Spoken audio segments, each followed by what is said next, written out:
What's up, y'all? You're listening to the Extra Point College Football Podcast. I'm your host, Jacob Karnes, joined as always by my co-host, Daniel Hammock. Daniel, week 3 in the books. That means, unfortunately, we're 25% of the way through the college football season. I know some teams have played 2 games, but we're 3 weeks in. We're right at that 25% mark, and so we're learning about a lot of teams. Daniel, a mantra for this week is, hey, we've seen 3 games. Trust your eyes.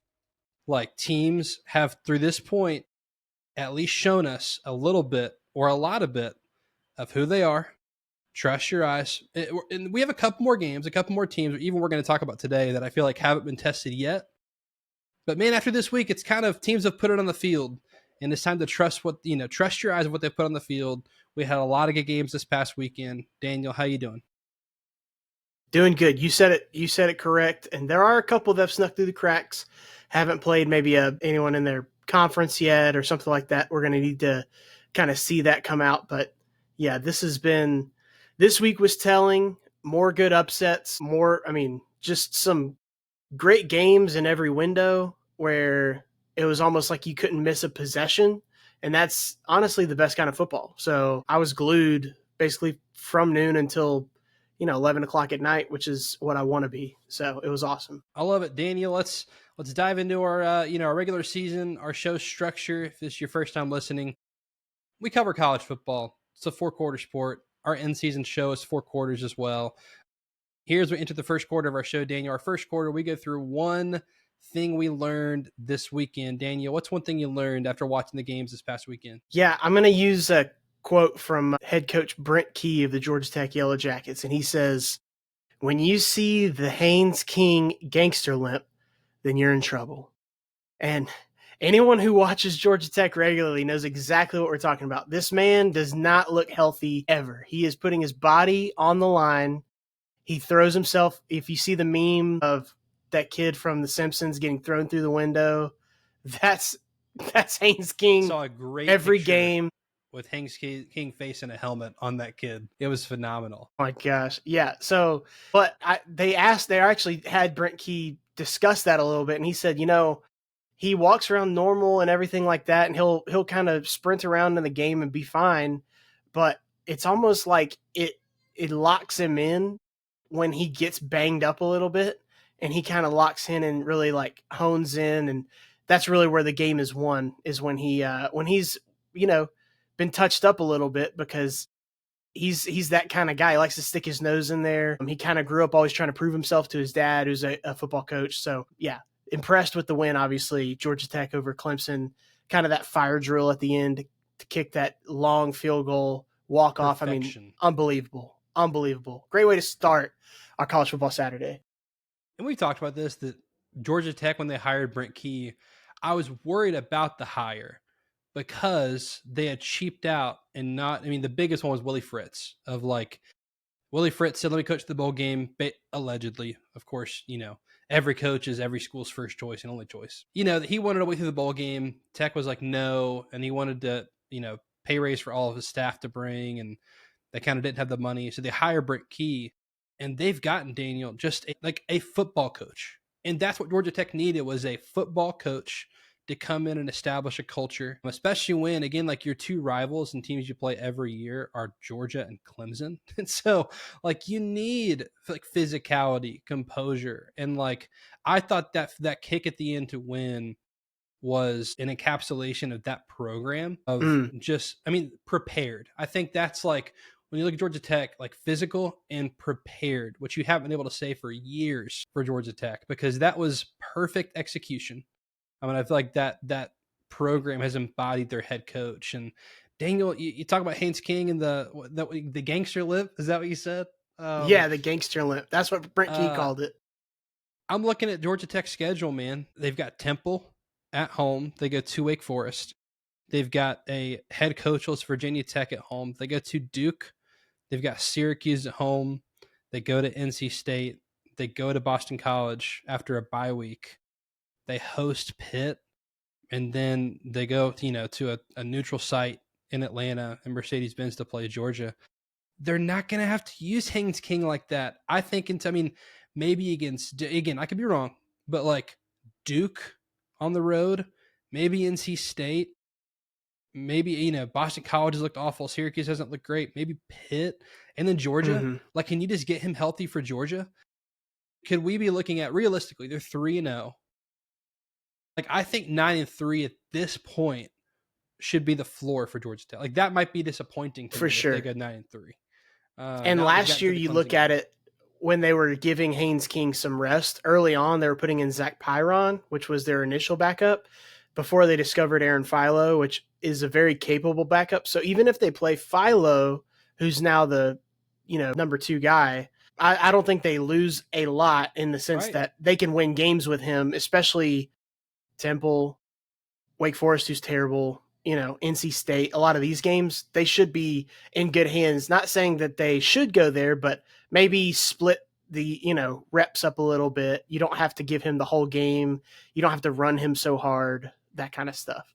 Kind of play, not necessarily, with your left hand, but maybe you don't use the whole, playbook because you don't have to. You got the win that most people were counting as a loss when they looked at the schedule. So you're already ahead of the game. So Right. Great job, Georgia Tech. I'm glad we talked about winners first, Daniel, because the one thing I learned is, unfortunately, Clemson's exactly who I thought they were. That's what I learned. And I should have listened to myself for the past 4 years before being in on Clemson this year. And I'll excuse myself in that it wasn't just me, it was everyone. I believed in him and you did him too, everybody else. Because I think last year showed Clemson of like, okay, no longer a national powerhouse, but still owns the ACC, right? Of like, which is exactly who I thought they were. And coming into the season, I even said that line of, I think they're going to go 12-1, but I don't believe for 1 second they can compete for a national championship. And it turns out I was right and wrong, and that I'm right about they can't compete for a national championship anymore. But man, I don't even know if they can run the ACC anymore, given what they just did to Georgia Tech. One thing we've been consistent about on this show is that, hey, watch out for Clemson post 2020. They just went on a run of like one of the best quarterbacks in program history, Taj Boyd, generational talent, Deshaun Watson, 1 year of Kelly Bryant, generational talent, Trevor Lawrence. Like, you hit 3 out of 4 quarterbacks in a row, which 99% of programs do not do in college football.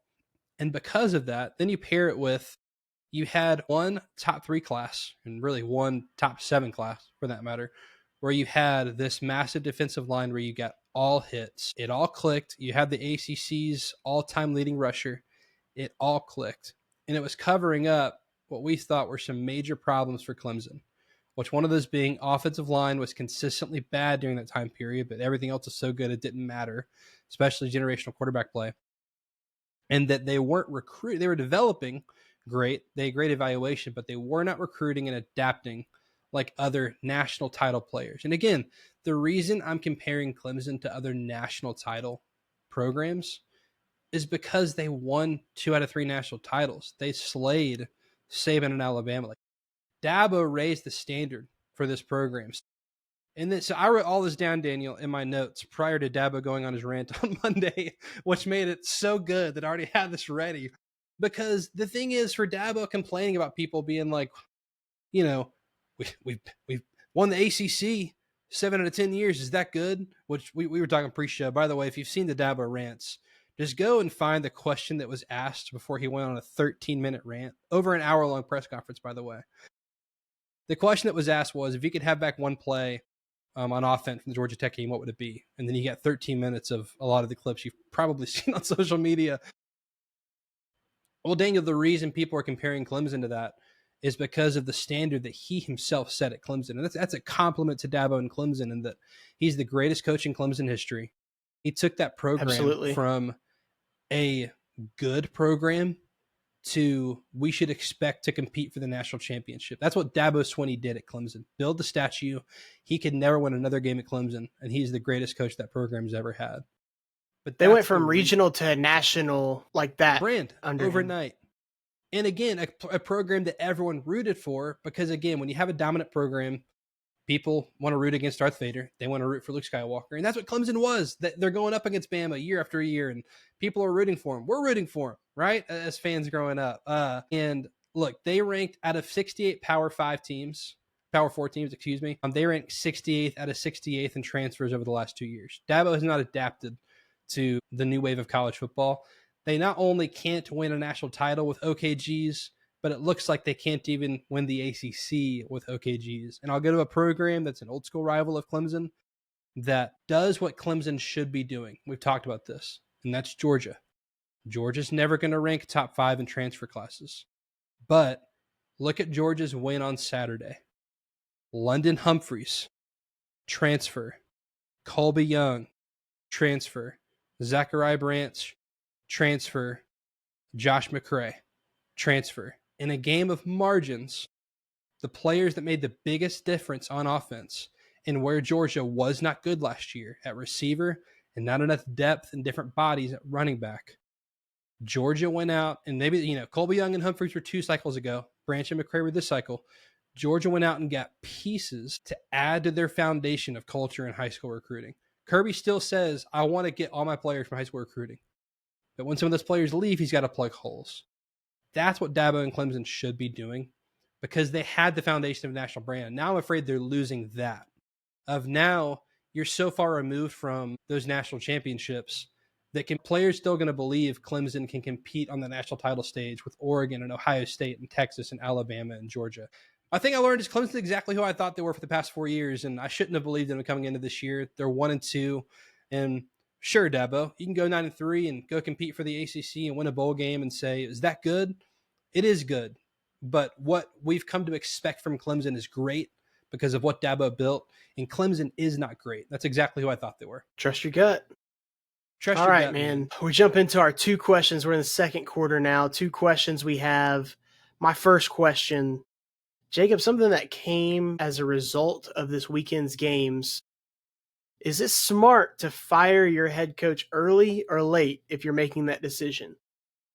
I like to look in this a couple different ways, but, Virginia Tech fired Brent Pry after their abysmal start. Obviously, they lost 2 SEC games, which somewhat could be excusable. In the fashion they lost to Vandy, maybe not, but then they followed up by getting, their doors kicked in by Old Dominion. I thought that was just a freight line.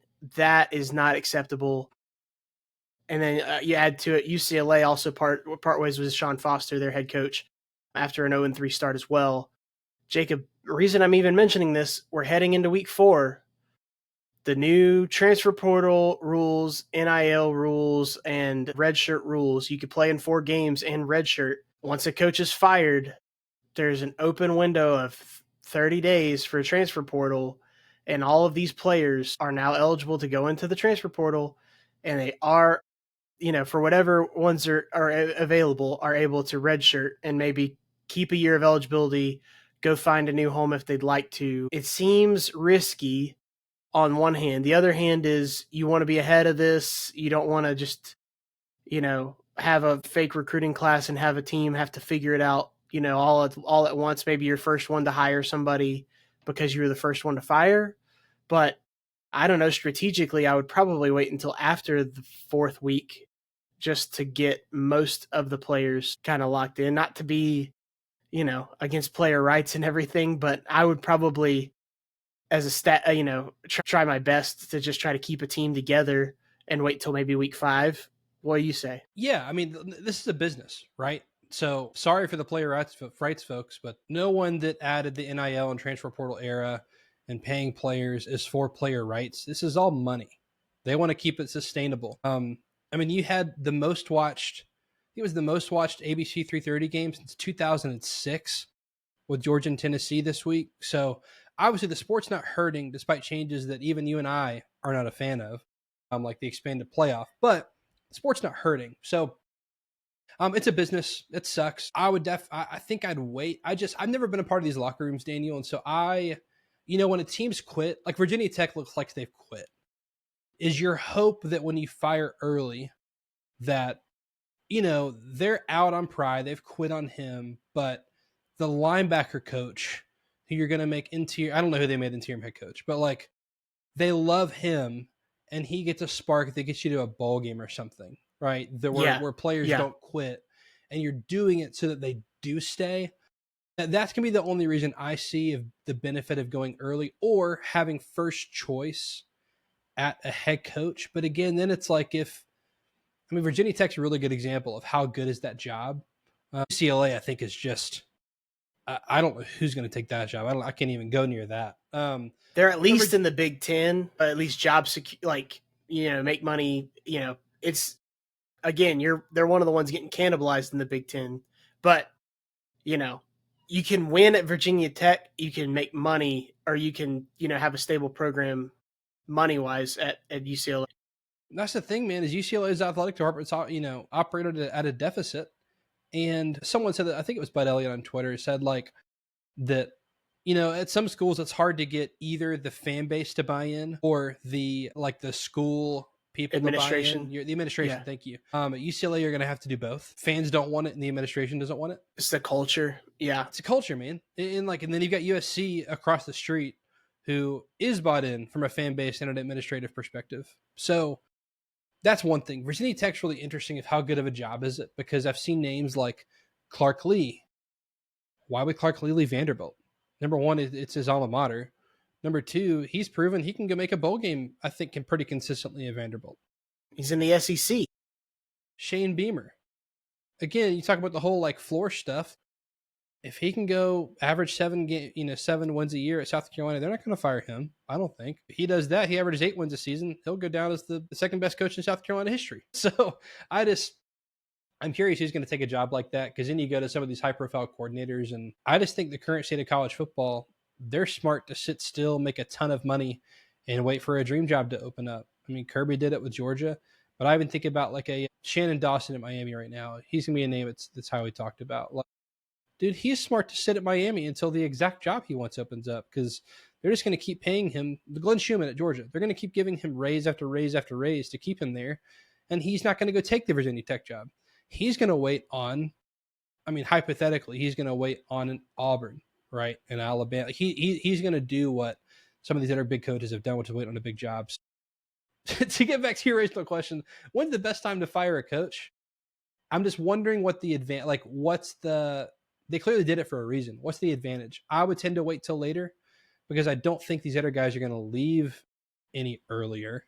They're going to consider their options too. They're not going to jump at the first jump. So I don't see the benefit of firing early, but I'm also not, I'm not, I don't know if it's a money thing. I don't know. I don't see the benefit, to answer your question. Great question though. My first question, Daniel, is the Ireland curse real? Just quickly, Nebraska in 2022, they lose to Northwestern in comeback fashion. They went 4-8. Florida State last year, coming off of their 13-1 season, ACC champs, they lose last second to Georgia Tech. They go 2-10. Kansas State loses in last second fashion in Ireland. They've started 1-3. I picked them to win the Big 12. One of my regrets of the offseason. They were the highest power rated team in the Big 12, picked by a lot of the media. They've started 1-3. Unless they have a huge turnaround, looks like it's not going to happen. Is the Ireland curse real? Maybe. Yeah, the more I've watched Kansas State, the more I've been like, okay, is this the Madden curse? Is this the same thing? You lose in Ireland and it just never gets you going. It's weird. Yeah, that's, because we've joked about the Big 12 being, we don't know, but there is something we do know. We feel like Kansas State's going to be in it, and it doesn't seem like they're going to be now at this point. So that's tough. That is tough. All right, well, I'll jump into my last question then, which is still related to those firings, but also I feel like this is a good weekend to mention it. Has there ever been a bigger fumble of the bag than Nico? I just can't. Obviously, the transfer portal's new-ish, 5 years old or so. Same with NIL. It's ramped up, obviously, in recent years as people have started to kind of figure things out, navigate things, rev share starting, all of that. He obviously overplayed his hand in the spring. Everybody kind of knew that. And then there was kind of a, posturing of, well, he just wanted to get into more of a pro-style offense. And I actually do understand that. If that was an argument, truthfully, that has been a criticism of the Heupel offenses, that maybe that doesn't it's great for Saturdays, maybe not great for a Sunday quarterback, or it may be slow plays their development on the Sunday, gridiron. But yeah, I just you factor in that he probably lost all. He obviously lost all of All Nation as far as any sort of a network of people for afterwards. Like if he's ever got a volunteer person who's going to do any hiring at any point in his life, they will not consider him, unfortunately, for his sake. Obviously, the lost revenue and the additional taxes he pays. Also, you're going to playing, in the middle of the night in front of nobody. Whereas in the SEC, you'd at least be playing in front of full stadiums. You'd be talked about weekly. Even if they lost a couple of games, they'd be talked about weekly, and his name would be around, in the air. But man, 1-3 on the season, and then fired head coach.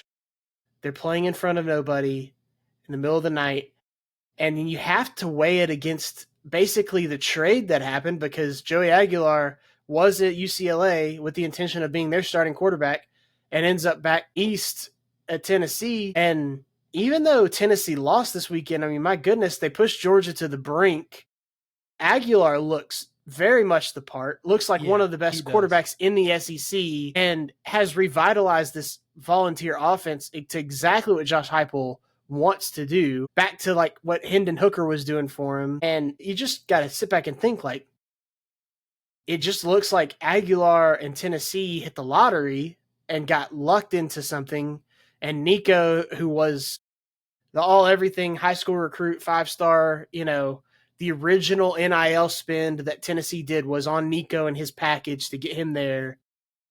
And it all comes crumbling down. Like, it's just the ultimate fail. And we're only 3 games into the season, Jacob. Yeah, this is just a classic example of listening to bad advice.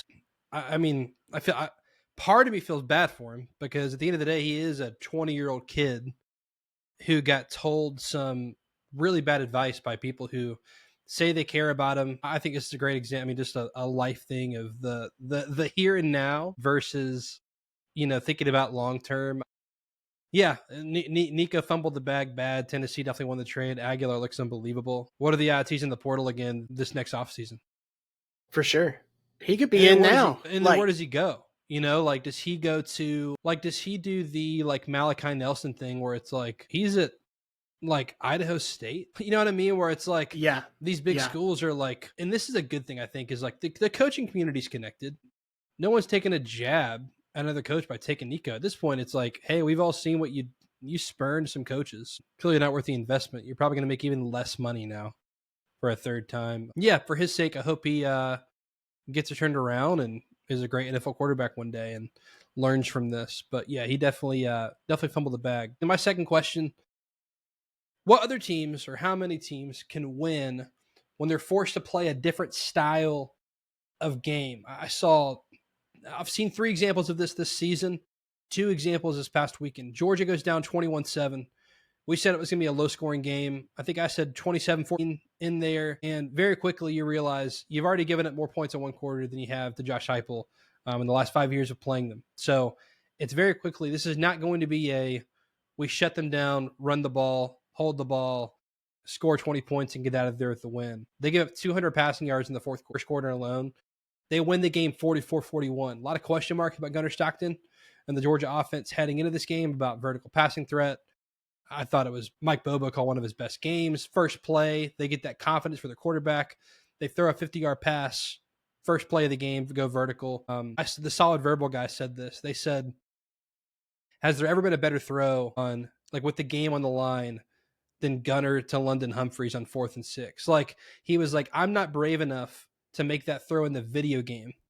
The stones to make that call and throw to the end zone with the game on the line with 2 minutes left on the road was unbelievable. So Georgia proved to me they can win a different style of game. Texas A&M, same kind of identity as a program under Mike Elko. They want to go in Notre Dame and win 21-20, and they go and win in a shootout where they have to score in the 40s to win. So they've proven to me they can win multiple ways. Miami has already won a game, where I know they've played USF, but we saw what USF can do. Miami can go score 50 when they need to. Miami can go win a game in the 20s against Notre Dame. They did. Miami show multiple ways. Can Texas go win in a shootout? Can Ohio State go win in a shootout? Can Oregon win a slobber knocker, 17-14? Can LSU go win in a shootout? So I'm looking at a few teams that have shown me already they can win multiple ways, and I'm wondering how many other teams that we think are contending for the national championship can go and win a game that goes differently to their team identity this year. And that's my question as we head into the next 3/4 of the season, Daniel. Yeah, I LSU is one that I had circled when you said that, because the perception going into the year was that they're a shootout kind of a team. Yeah. The defense is going to be kind of late to the game. So far, they've been winning with defense. So I am interested to see if they're going to be able to kind of turn that around a little bit offensively. But yeah, if you heard Brian Kelly's comments after the game, which were kind of spicy in their own right, he talks about how they coached to win it this way. Punter being involved in punting the ball 5 times inside the 5 or whatever it was, which was obviously that's great. And field position is a great way to win the game, especially if you trust your defense. But, a team throws 5 interceptions, you probably should have more than 20 points, especially if one of those goes to the house. So all that to be said, yeah, LSU's one that I would be really interested if they could win a different way than what they've shown us so far. So far, they can lock you down defensively, play field position, and then win with clutch plays. There's going to be a game where they're going to have to go toe-to-toe with somebody on their schedule. We'll see. We'll see. That's a good question, Jacob. Thank you. Let's head to halftime. We've got our updated XPR. If you're watching on YouTube or Spotify, you can see it on screen. Daniel, number 1, Ohio State. Number 2, Georgia. 3, Oregon. 4, Miami. 5, Ole Miss. You can see the rest at the Extra Point Pod on YouTube, Facebook, Instagram, or on Twitter at Deep South Daniel, at Jacob Karnes with a K. Daniel, the top 5, I think Ole Miss. I'm still waiting to see on Ole Miss, but the numbers are screaming Ole Miss on the computers at least. I'm still waiting to see on Ole Miss. But again, also the resume looks good. They've got 2 wins over SEC opponents already. So right. The numbers are going to look good, including one on the road. Right now, I think Oregon's the best team in the country.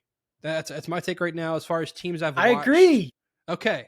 Yeah. Dude, I was about to say that. Dude, yes. They've looked the most impressive. They've won. They look the most dominant. And sure, you can say, they haven't played a good opponent. Again, watch how they win. And regardless of how low I think of this program, what they did to Oklahoma State was really impressive. And everything has looked easy, which is again, when you're an elite team, that's how it should look, is easy. It looks like Dan Lanning, again, has brought in a transfer quarterback. It's worked. I think him being with the program last year, this is a former 5-star. So he got a full offseason watching a Heisman Trophy finalist in Dylan Gabriel work the offense. He's more talented than Dylan Gabriel. So, again, they've made this look easy. The new guys at receiver have looked unbelievable. Penn State's at 10 on our list, Daniel, and I think we're way ahead of this right now. No one's watched Penn State play. They're still ranked 2 in the AP poll. And again, a lot's been said about the AP voters and how incompetent a lot of them are. But, has no one watched Penn State play? Because things have looked really difficult to the point where there's Penn State fans looking over at Missouri, who we have at 16, and saying, Bo Perbula looks really good. Drew Aller has not looked good this season. So I think the people having Penn State in the top 2 still have not watched Penn State play, and they just see the final scores, and they see 3-0, and they're like, yeah, we thought highly of Penn State coming in. They're a national championship contender. I had them, I think, down at 15 on my personal rankings. They just have not looked impressive, and I think if you're going off of what you've watched this year, I think everyone has an opinion. I think it's just plain wrong to think they're a top 2 team right now. Yeah, you see Tyler Warren doing his thing in the NFL. Obviously, he was such a big part of the offense, specifically as the main primary target for Drew Aller, and he balanced the offense. The offense has the run game, and Aller needed his security blanket in Tyler Warren. We were promised, Jacob, that these transfer receivers were going to be the difference. I bought into it. I say that they are my Clemson. I believed. I have them beating Oregon or Ohio State this year. I said 1-1. They still could do that. Yeah, I said they're going to go 1-1 in those games. Oregon's a whiteout game, so a lot of people circle that one. But I basically was like, hey, they're going to win one of those games because they're big time. And maybe they do. And maybe these first 3 weeks have been them trying to get calibrated with those receivers, those new transfer wideouts. But I agree, Jacob. It just is hard. It looks hard. There's been years where certain offenses just don't click, and a first down is hard, a touchdown is hard. They have to manufacture everything. And the 3 teams they've played so far have been severely overmatched. So it's not come to fruition or anything for Penn State. They're about to start league play here coming up. So we'll see as that part starts. But yeah, good call there. You mentioned Oregon, which I agree. I have them listed. I've got that in my notes. Right now they're the top team in the country. As far as the eye test, Dante Moore, if you look at that recruiting class of quarterbacks, the top 10, he's the only one I think he's the only one that's having success this season. Arch Manning is in that list as well. I'm not throwing shade right now. Arch looks hurt, but Dante Moore looks like the best quarterback from that class, and I think he was number 6 out of 10. So tuck that one away. I mean, speaking of quarterbacks, I wrote down 2 teams, LSU and Texas, of Brian Kelly went on his rant about someone asking what's wrong with the offense or whatever the question was. What is wrong with LSU's offense? Because they've got the horses at receiver. For sure. I mean, they should have had a Heisman hopeful in quarterback. They did say on Monday that Nussmeier's been dealing with since before the season something torso, which sounds similar to like JT Daniels in 2021. I was gonna say, yeah, of a bleak and like that messes up everything throwing wise. And Josh Pate said, I guess he's much more connected than we are. He knew that going into the Clemson game, which is why it was so impressive they were able to go in and do that with a limited and injured quarterback. And then Arch Manning. Both of those teams are just kind of question marks of neither one of your offenses have been explosive. You should have had Heisman hopeful quarterbacks. I had both of those quarterbacks going to New York in my preseason picks. Yeah. What is wrong with both? But we both had Dante Moore, dude. Yeah, we did. We were right on that one. 1 for 3, 7 and 12. We have LSU and Texas respectively. Okay, a couple other teams. Vandy. What if Vandy's just good, man? We've got him at 19. I think I had him at 16 or 17. My personal rankings. I felt like did you pick South Carolina or did you pick Vandy? I picked. We didn't talk about the game, but I think I picked South Carolina, dude. I had that siren song still happening with Lenora Sellers, man, and he has drugged me into the deep water, and I am struggling to swim right now. So, yeah, I looked at it and said they had a common opponent. Vandy played them on the road. South Carolina played them on a neutral. And this is, again, my theme of like, hey, just trust your eyes, man. But I watched both those teams play Virginia Tech, and one obliterated them. One had a pretty good win. What if Vandy's like I think there's individual players better at South Carolina. Obviously, we know certain names, but Vandy just looks like a tough, hard-nosed SEC football team that's like a good team. They're not like they got 3-4 running backs that can all get you first downs and score touchdowns. They got a good offensive line. Quarterback, obviously, everybody knows Pavia doing his thing. Defensively, they make plays. Pavia is something that we've seen go away from the sport, which is you have these COVID-era quarterbacks where, they're in their 6th year. So you had several teams with quarterbacks where it's like they have so much experience in college, which we weren't used to. Pavia is kind of the last of that breed where he's got so much college experience. Dude, Zach Calzada's still out there, okay? That's true. He's a YOLO player, man. I'm like, dude, he throws so many YOLO balls that just get caught. And he is he is perfect for Vanderbilt. Yeah, I agree. Utah, I think, might be a top 10 team. They're going to have their first test this week against Texas Tech. We're going to talk about them. And I'll again say, everybody's sleeping on USC. They are far and above the best opponent-adjusted net EPA per play team in the country right now. And again, they're going to play at 11 p.m. this week, so nobody's going to see them. We'll see how the Indiana-Illinois game turns out this week, but then they make a trip to Illinois, which I think will be the first game where everyone watches them play, and we'll see how good USC is. I think that's going to be very telling for the rest of their season. Those are my takeaways from our rankings, Daniel. Any other ones from you? Oh, I don't think so. Hold on. I'm just doing one quick pan over to make sure. Yeah, no, I like where we're at. I like everybody. I think this is a good mix. This is exactly as I see it. I feel like we're I feel like this is way better than anything the AP or the coaches poll can do. We're on it, man. And again, these rankings are meant to be BCS like. So Daniel and I have input. Think of it as the AP and the coaches pull on the BCS ranking. And we pulled from some of the best computer models out there, including Kelly Ford, K4 Ratings, Brian Freemal, FEI, Bill Conley, SU Plus, just to name a few. But we pull from these models to give you both like eye test, best resume, best computer rated teams, to give you a BCS like poll, which I still think is the best way to rank teams. We all complained about it when we had it. Now that it's gone, it's like, man, that really was was really pretty good. So that's our XPR. Daniel, let's head into the third quarter. Tough one this week. A lot of good games on this weekend. What are 3 games that we're watching? We've got our eye on that we're not picking this week, Daniel. Yeah, so I cheated last week and mentioned 5. I think I'm going to do the same thing. I'm going to still mention 3 as the main one, but I'm going to give 2 honorable mentions because, my goodness, college football. All right, 2 quick honorable mentions because I'm not really going to watch these games. I'm going to watch a little bit of them. But the rivalries, and they're happening in the week 3. How about Civil War and the Apple Cup? Okay, anytime your rivalry has a name and it's in-state rival, I'm gonna care about it. I'm gonna mention it. These fans care. I will just throw it out there that this is the best quarterback that this Oregon defense has had to play against.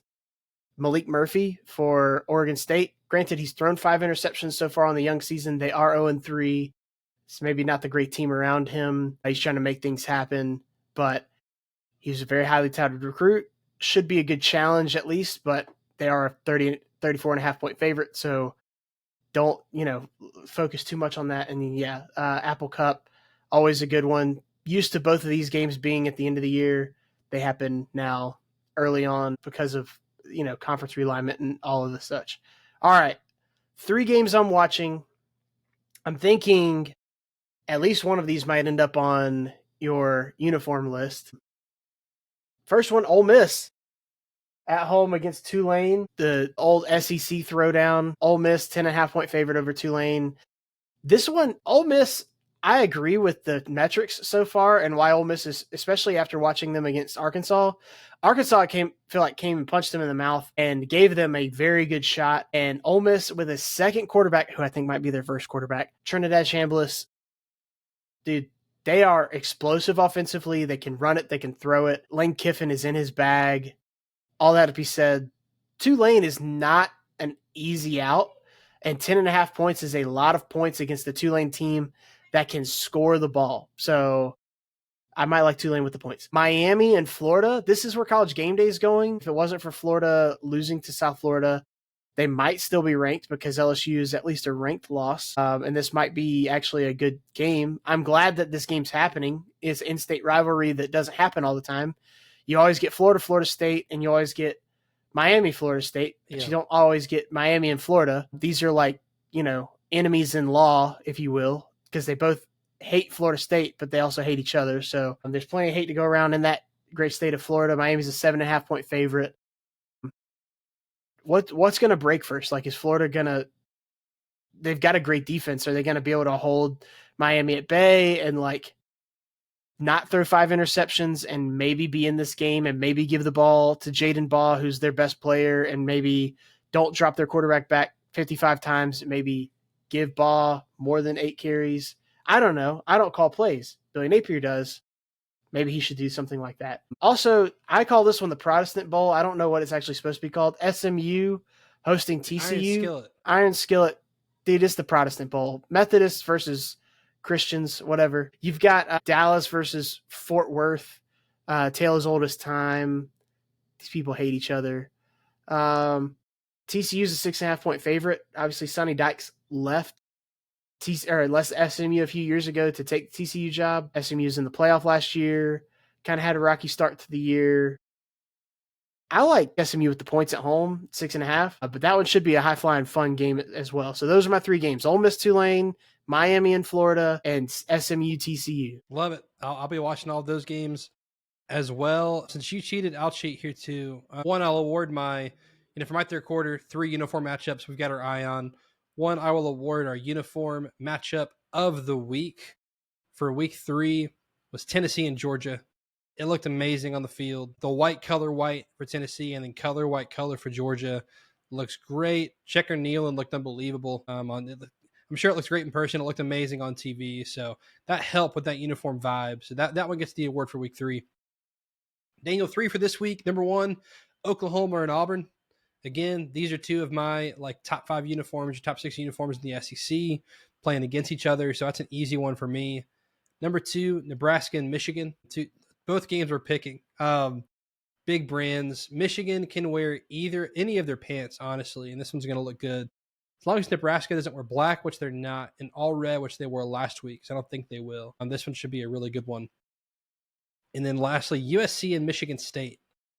This one they should play every year and like have a new trophy that's like a Trojan horse or something, since it's the Spartans and the Trojans. I think that's awesome. These are 2. I mean, one, USC is a classic look. It looks great under the lights. I just think that uniform looks so good under the lights. And then Michigan State, they kind of redid their template a little bit, but to me, it's kind of a modern classic in that they don't have a normal pant stripe, but I like it's almost Florida State-esque, where the pant stripe and the stripe on the sleeves is like a Spartan pattern. It's minimal. It looks really good. It makes it a little bit different.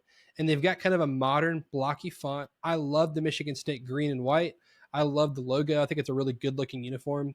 Green and red and gold, I think are going to look really good in the field together. That's it looks good together. I'll call out one individual uniform. Oregon is wearing a Phil Knight Nike inspired uniform this week that looks really cool. The helmet is asymmetrical in that on one side, it's wings on both sides. One side, it's wings inspired by the Nike statue, like the goddess of victory, that I forget who made the statue. It's embarrassing. And the other one's the classic Oregon, like duck wing. So it's asymmetrical. It looks really cool. It's kind of like a black and like bronzy gold, kind of based off the I wish I brought the book over here, of the color scheme of Phil Knight's book, The Shoe Dog. And they're playing Oregon State in a rivalry game. That's going to look really good. Ole Miss and Tulane, you mentioned, can look good. I'm in on Tulane like half the time. Some of their stuff doesn't look good. It's a really unique color combination. So they have some that looks really good. Interested to see what they wear at Ole Miss. CF in North Carolina, that can be a really good one. Miami and Florida can be a really good one if there's not too much orange. Washington State and Washington, I think can look really cool. When I love when Washington State wears that like anthracite gray. Yeah. Like a red helmet or something. That could look really cool this weekend if they wear that. So I'll mention a few that like got left on the cutting room floor. Daniel, those are the uniform matchups I'm excited to watch. We'll award the uniform matchup of the week for week 4 on Saturday. We into the fourth quarter. We've gone long on this one. I'm telling you, it was a great week of college football. Fourth quarter, picking 4 games against the spread. I told you pre-show, I've got data. I've got notes because we have 3 games for most of these teams. Can't wait. This first game, really tough to pick, though. Utah and Texas Tech. Daniel, by my eyes and estimation so far, through 3 games, these are the best 2 teams in the Big 12. We get the game in Utah. They're a 3-point favorite, which depending on how, which book does what with home field advantage, basically saying these teams are pretty evenly matched. This game is at noon. So what is that, like 10 a.m. Mountain Time for Utah? Early game. Who do you like in this matchup between Utah and Texas Tech? Could very well decide the Big 12 championship. Yeah, this is definitely in that realm. Now that we've had a few weeks to kind of let things play out.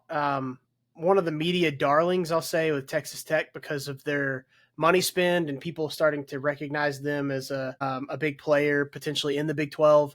Utah, kind of just that old head in the group. Everybody's like, they're probably washed. We're going to wait and see. That Whittingham's not going to be there for very much longer. Is this his swan song season? What's he doing? Dude, Devon Dampier, quarterback for Utah, has been very impressive this year.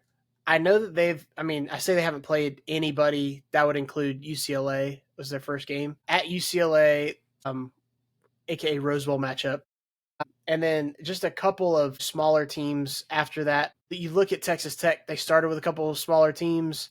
And then, with Oregon State, both teams have dominated everybody they've played this year. So from that aspect, I feel like this is both of their first real tests of anything. I like both quarterbacks in this game. Morton for Texas Tech, 11 touchdowns already on the young season, almost 1,000 passing yards. So they've definitely, accumulated stats. One thing that's just rings true over and over when we make these picks, it's like Utah just doesn't really lose at home. So I'm just going to kind of hang my hat on something I do know. I'm going to trust my gut. The sexy pick is Texas Tech. They're, very flashy. They've gone in the 60s twice already so far this year. The lowest point total was 45. So offense has definitely been there. Something about Utah, man. I just feel like they're built for this. It's in their DNA. It's in their pedigree. Their head coach is used to this kind of a game. He's not going to run, if he was to get scored on a little bit. And I think they can make Texas Tech play a game that they don't really want to play. And I also, Dampier being the leading rusher right now for Utah, sometimes that worries me from a quarterback. But early on in the season, all it tells me is that they've just relied on him to get them out of some bad stuff. And if you've got a guy who can make plays with his legs, plays with his arm, and you've got a pretty good defense at home, that's a lot of check marks for me. So give me Utah. We got it at 4.5 for the points. 3. This is 3. It's come way down. 3. Okay. It's moved since I wrote earlier on my other. So 3 I feel even better about. So I'll take 3. I don't need to lay 4.5. Let me lay 3 with Utah. The Utes at home. Big noon kickoff. For what it's worth, Utah the last 3 years is 15-5 as the home team straight up, 13-7 against the spread as the home team. To support your claim there, ready to dive into some stats, Daniel, because this is a game I had a really hard time figuring out. Utah, number 3 team in net EPA per play in the country, number 2 net success rate in the country. Texas Tech, number 7 in yards per play, number 4 net success rate. So both teams have been efficient, beaten bad teams well. Texas Tech, you mentioned, is the number 1 scoring offense in the country. They're putting up a lot of points. Doesn't always tell the full story, but that success rate in yards per play tells me they're being very efficient on a down-to-down basis, not just scoring a bunch of points on bad teams. Utah, though, number 8 scoring defense in the country. So I'm actually going to start with Texas Tech's offense versus Utah's defense. So when Texas Tech is passing the ball, I do think this is about an even kind of game here. This is strength on strength. When Texas Tech is running the ball, I think this is a spot to pick. Can Texas Tech run the ball on the road to win? That's what travels. I think this absolutely can be the difference in the game. Texas Tech is 88th in EPA per play when running the ball. The Utah defense, very, very good on early downs. They're first and second down. When Utah's on offense, Texas Tech on defense, the opposite. Strength on strength is running the ball, and that Utah's been very good running the ball. And you mentioned quarterback run as well, which does give you an extra hat, which leads to some of that efficiency. Texas Tech's rush defense has been very good. Week on week is going to be when Utah's passing the ball. Also when Texas Tech is defending the pass. I don't trust Texas Tech secondary. Dampier hasn't really had to test, can he throw the ball to win? Can Utah be explosive in this game to win? That's my question, because they rank 113th so far in explosive pass plays. And again, hasn't been against great teams. Has this been by design, or is it because they can't be explosive through the air? That's my question going into the game. I think we're going to have an answer. I think it's a very close game. You mentioned something as a home favorite. It's not just a home team. It's a home favorite. Utah is 14-2 straight up. 15-2 straight up. 11-6 against the spread. That's a 65% winning percentage against the spread. Give me Utah by 4 to cover. I think it's a close game. Give me Utah 31-27-ish. Lay the points. I like the Utes. That felt really good to just start naming some stats from the season. It just felt it so was good, freeing. dude. Let it out. All right, we're both on the Utes. That first one. Let's go to Norman, Oklahoma. The return, Daniel. The return of Jackson Arnold to Norman. A lot will be said about that. It may or may not decide the game. These are two good teams. Oklahoma's looked very good to start the year. They've had that game against Michigan. Auburn's had their game on the road against Baylor to kind of prove they're a good team this year. They're both ranked in our XPR. Auburn at 22, Oklahoma all the way up at 6. Oklahoma's favored by 6.5 as of this morning, Daniel. Who do you like in Norman? Yeah, this one, I mean, this is the ultimate like ex-girlfriend and you're showing off your new girlfriend. Y'all run into each other at the movies. Like that's what's going on right now. Auburn with Jackson Arnold, the Oklahoma cast off, if you will, and Oklahoma just claiming, hey, John Mateer is what we were missing. And so far, it looks like that. It looks like both of them improved with the transfer quarterbacks. Obviously, it's not all only about quarterback, but that's definitely the highlight here. Jacob, this one's at 3:30. This feels like a classic, like SEC. Like last week, Tennessee and Georgia was at 3:30, and even though the ESPN puts the main attraction technically at 7:30, we got the best game at 3:30 last week, and then this week is the best games at 3:30 again. I think. Love it. College Game Day missed out by not going to this game. I think it's because they just went to Norman.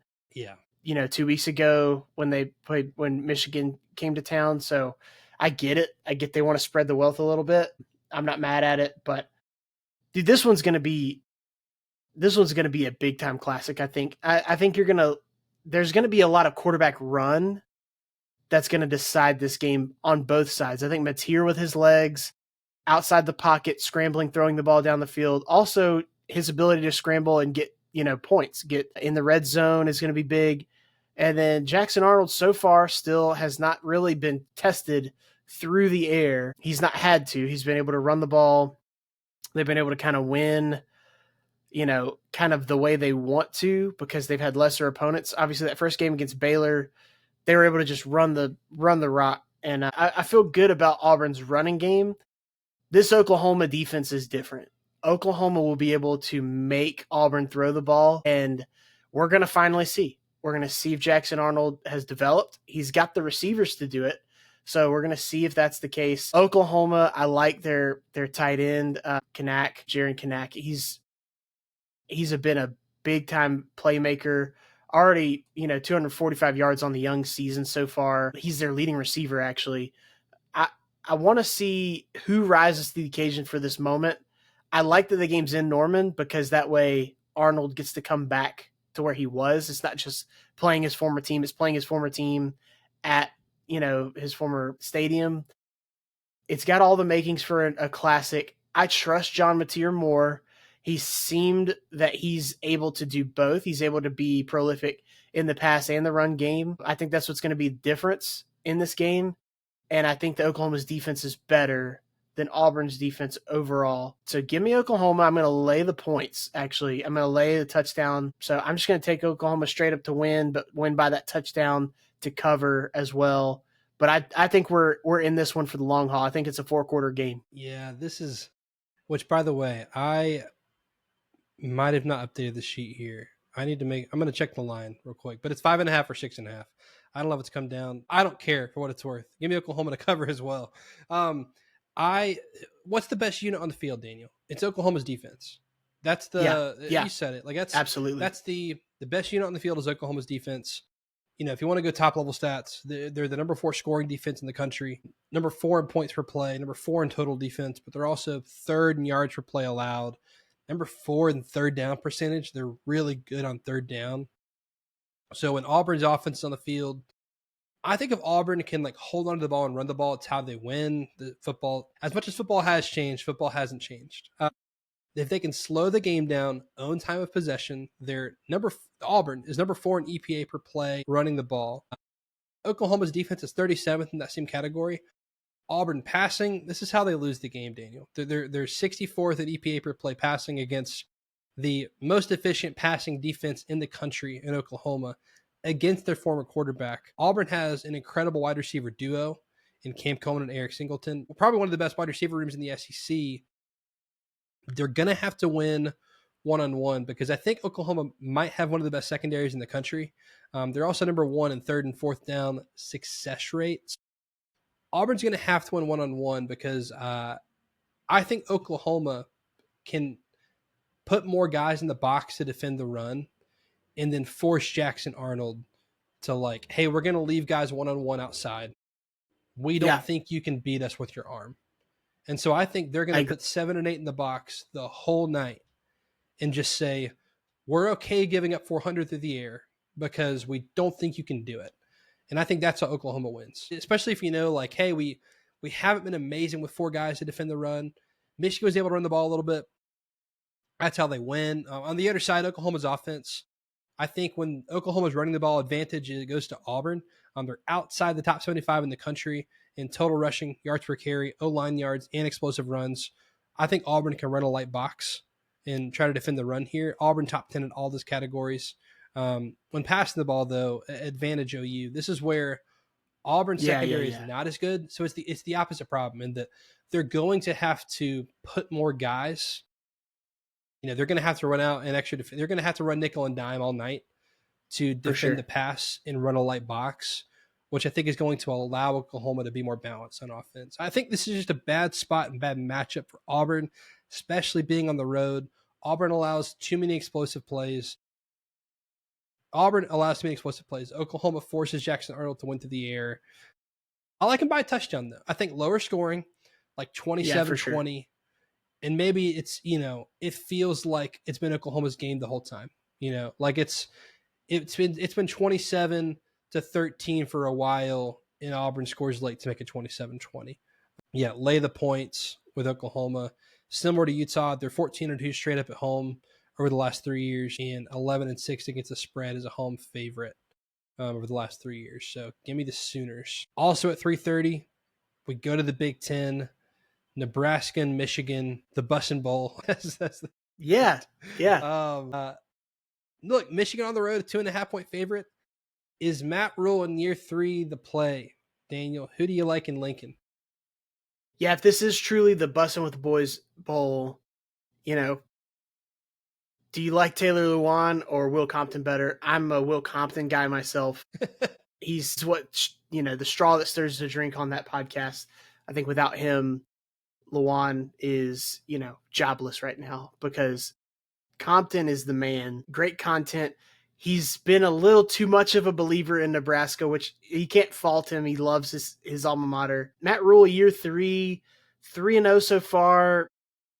This is the game. This is a huge game for both teams. Nebraska, from the sense of if they've truly arrived, if they have arrived as a program, they will win this game. If this is truly like we are part of the story of the Big Ten this year, we are in the mix. We're not only going to be 9-3, we're going to be 10-2. This is the game that matters if you're Nebraska. On the flip side for Michigan, this could be Bryce Underwood's like announcement of like, I'm here and I'm here to stay. He could have had that moment in Norman, Oklahoma. He definitely didn't shrivel up, but you just saw a much better team, a really good defense.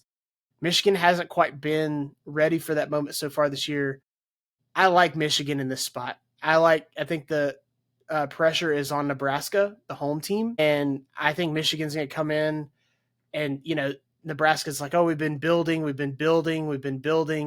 And Michigan's like, we had one bad year because we had the greatest year ever the year before that. And now we just paid a bunch of money and Bryce Underwood is here and he just kind of, you know, steals the show. I think he can do that in this game. It's 2.5-point spread.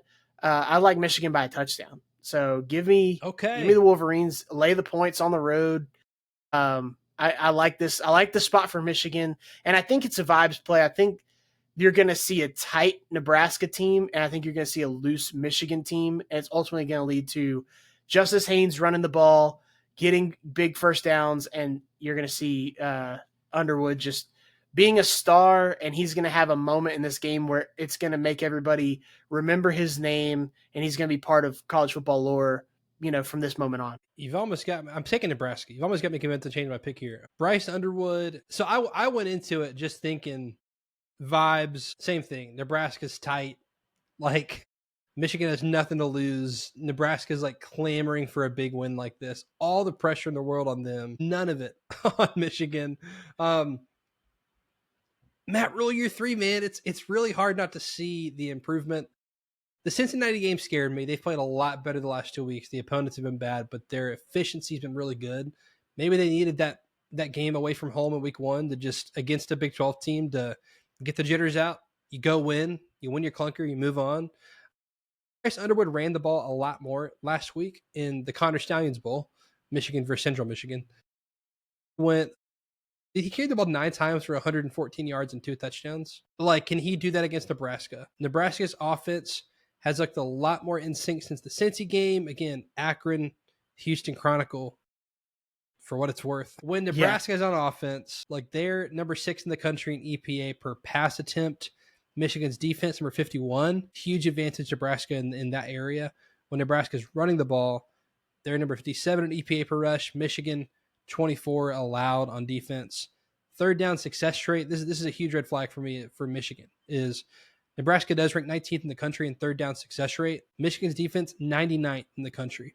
And I think a big reason for this is the defensive line has taken a huge step down from what they had the last 3 or 4 years there in that program. You saw that against Oklahoma, where the Oklahoma offensive line dominated up front when they had to go on the road. Michigan's offense against the Nebraska defense, when Michigan is passing the ball, they're 53rd in the country in EPA per pass, where Nebraska's been really good in that area in defending the pass, number 12. Here's another like lopsided thing though, Daniel, is Michigan's offense, number 27th in the country. It's top 30 in EPA per run. Nebraska's defense, man, 126. They've been terrible against the run. So I think Michigan's path to victory is a lot of running the ball, because honestly, they've got terrible receivers. Like, they've got nobody at receiver. So it's a lot of Justice Haynes. It's a lot of Bryce Underwood. It's doing 9 carries again for 114 yards. And maybe last week was settling more into what their game plan is going to be moving forward this year. If they can keep Bryce Underwood healthy. The Michigan defensive line is not as good. They're going to have to commit more guys to stop the run. I think that's going to give Raiola opportunities to have explosive plays. And in a game of margin, I think it could be one explosive play where Nebraska has better receivers for them to actually pull this out and win. They're underdogs at home. Michigan wants to run the ball. I think Nebraska can leave their corners on an island and just put 8 guys in the box and say, we're going to stop you no matter what, and win a low-scoring game. Nebraska wins 24-23 by 1. They're dogs by 2.5. Give me the Cornhuskers straight up, but I'll take the 2.5 points. Nebraska wins a big one, and we start to look and say, oh boy, is Nebraska back? Which we talk about in the offseason. So give me Nebraska in this one. We go to another Big Ten game. Indiana and Illinois. Indiana, a college football playoff team last year.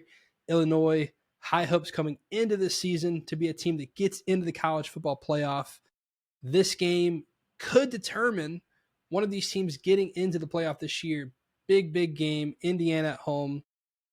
5-point favorites, Daniel. Who do you like in this game in Indiana? Yeah, I'm looking at, their schedules so far. Both of them haven't really played anybody, but I guess Old Dominion ended up being something that, Indiana, because Old Dominion beat Virginia Tech. Illinois beat Duke on the road. That's really the best games so far that either one of these teams have played. They both dominated their lesser opponents. I really like both quarterbacks in this game. Fernando Mendoza was a top transfer target by a lot of people, and him landing with Kurt Cignetti in Indiana, I think is a big deal. I really like his poise and composure in the pocket. I think that he raises the level of play of guys around him, and I don't think a lot of stuff surprises him. He seems very calm, cool, and collected with the ball in his hand. I think that his leadership is going to do well for Indiana this year. Illinois is one of these teams that's kind of built in the coach's image. And Luke Altmaier has been there for, this is, I think, his 3rd season after his transfer from Ole Miss. And then I think just, this coaching staff, this team is just a rough, hard-nosed team that mirrors something maybe from the SEC. And I know Indiana, Kurt Cignetti had some choice words in the offseason about, the SEC specifically, even though he's from the SEC as well, about scheduling and different things like this. And then, if he wants to see an SEC team, Illinois is kind of close the way they're built. Brett Bielema is from the SEC, has had his time there. Obviously, after he left Wisconsin back in the day. But all that to be said, this is a 5-point spread from what I see on our sheet here. Indiana should win this game. They're at home. I'm taking points, though. That's where my mindset's at. I like Illinois with the points. Illinois could win this game outright, and I think that's why I prefer to just take the points in this one. I think it's going to be that good of a game. I think this is going to be something that Illinois challenges Indiana's strength and their toughness, and you're going to see them kind of lean on them over the course of 4 quarters. So it's two clashing of styles, but give me Illinois, give me the points, and we'll see how things shake out Saturday night. Very similar here, Daniel. I have no idea what's going to happen in this game. Both teams have played, Indiana has played 3 high school teams and looked great. That's what Indiana did last year in these games. They just ran the score up on these teams that really didn't belong on the same playing field. Illinois played Duke, but again, a high turnover game where they had less yards by 200 and less of a success rate, but hey, when Duke throws you the ball 4 or 5 times, you just take it and go run up the score. College football rule, Daniel, tale as old as time. A good run game and a defense will travel well. Illinois, 30th in the country in EPA per rush versus an Indiana team that's 49th on defense in that category. And Indiana, 3rd in EPA per rush against an Illinois defense that's 17th in that category. So, Daniel, I wanted to go into the game leaning Illinois of hard-nosed team, kind of rough up Indiana in this game, but Indiana's just been really efficient, man. You talk about loving their quarterback. Mendoza's been on fire. They have great receivers. They've looked really, really good through 3 games. I think it's a really close, lower scoring game. Here's another stat I thought was going to go one way, and it actually ended up going the other. I had in my head, and I was only able to look up this for 2024. It's kind of hard to see. If anyone out there has any websites to do this for me, please tell me. I wanted to see, Daniel, when a team is ranked higher in the AP poll, but is the underdog in the game. What's the record of those teams? In my head, I'm thinking Vegas is smarter than you. So, right. For example, Illinois is ranked in the top 10. Indiana's what? In the teens? But Indiana's favored by 5. So, not just a 2-3 point spread, 5. In those games, Daniel, the team that is ranked higher but underdogs are last year were 3-1 straight up, 3-0-1 against the spread. Notre Dame was ranked higher than A&M, but A&M was a 3-point favorite. Notre Dame won outright. Utah was ranked above Oklahoma State. Oklahoma State favored by 3. Utah won outright. Louisville was ranked ahead of Notre Dame by 1. Notre Dame was a 7-point favorite. That was the push against the spread. Notre Dame won. Illinois and Michigan. Michigan was ranked lower, 3.5-point favorite. Illinois ranked higher. Illinois won outright. So I'm going to middle this one with you. I'm going to say Indiana wins the game 27-24-ish by 3. I will take the 5 points because I have no idea what's going to happen. When you have no idea what's going to happen, there's 5 points sitting there. I think you just take them and hold on to them. I think we're going to learn a lot about both teams in this game. So this will be really good for future picks and to see what these teams are going to do this season. That was our most packed episode so far in season, and for good reason. We had so many good games to talk about this week. Our XPR is really coming into shape. We've got big games this week. I love college football, and I know if you're listening, you do too. And Daniel, I know you do too. Be sure to follow us at the Extra Point Pod if you love college football. I'm here on YouTube, Facebook, Instagram at the Extra Point Pod. Subscribe to our podcast on Apple Podcasts and Spotify if you're listening on there. And you can follow Daniel on Twitter at Deep South Daniel. You can follow me on Twitter at Jacob Karnes with a K. That'll do it for this edition of the Extra Point. He is Daniel. I am Jacob. See ya.